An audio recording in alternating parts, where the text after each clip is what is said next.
back to Southern Crafts Corner. Today we're going to take this Pioneer Woman napkin and flip it into an adorable cutting board for your kitchen this holiday season. So I'm just using a birchwood paddle board that is cut into a cutting board shape.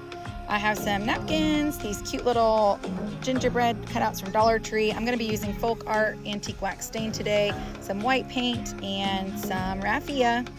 So first, go ahead and paint your board. I love to paint the background of any decoupage crafts. What that does is really helps that napkin pop through. Any colors that are in it will really highlight and shine.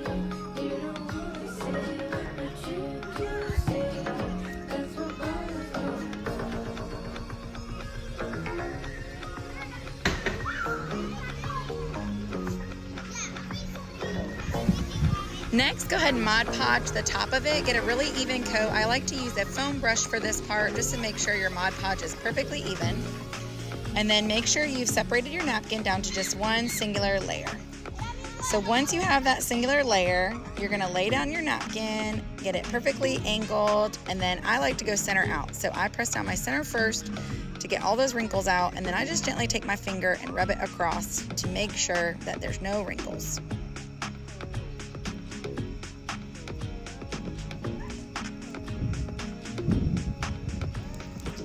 This napkin came in two sections, so for this one you'll need to do the top part or the bottom part, and then we'll be doing the top part second.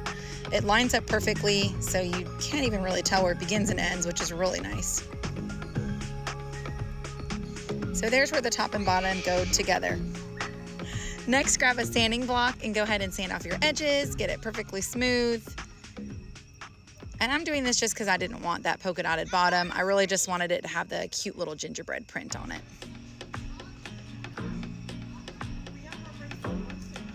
All right, so for this part, I'm just taking some red raffia. I actually got this at Dollar Tree. I'm just wrapping it around the little handle part there in the center.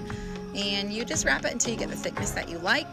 And once you have it to that thickness, just glue the back and cut off any little scraps that you have.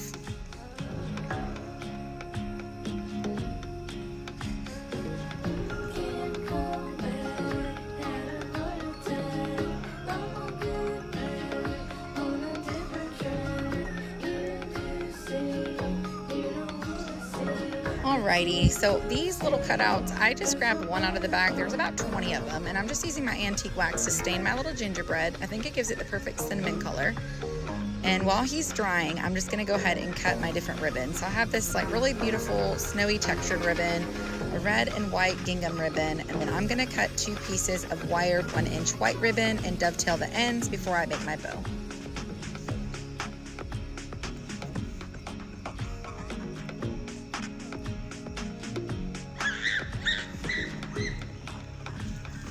And then for the center part, I'm just gonna add a little bit more of that raffia. I'm rolling it around, pinching the center part, putting the tails down, and then taking a piece of raffia and just knotting it around the center to get it tied and complete. So just double knot the back, and then your bow is super easy and ready for you to use on your project. I like to trim the ends up just so it's fluffed right into the center part of it. Alrighty, so for this part, I'm just adding some eyes, a little smile, some cute little squiggle lines on my gingerbread. This is just a paint pen. They're just acrylic paint pens. I like to use them for fine lines or anything that requires a little bit more fine detail.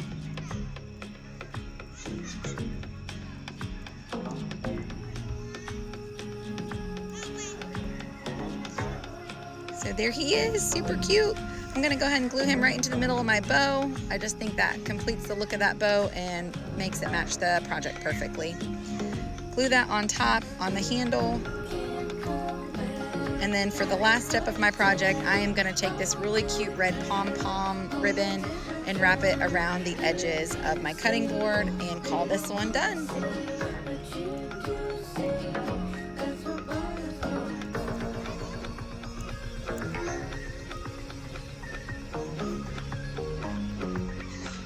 So there's that part done. And then here is this super cute craft. You can leave it as is, or one final step that I did on this project was took these little Scrabble tiles I bought on clearance last Christmas time. Don't overlook those areas after Christmas, and these just say merry and bright. So I am just pulling them off. They're actually little stickers, popping them on the front of this and adding it to my kitchen next to my gingerbread cookie jar. So I hope this brings you lots of joy. If you like this project, come check me out over at Southern Crafts Corner and join us for our live crafting and for other quick tutorials like this.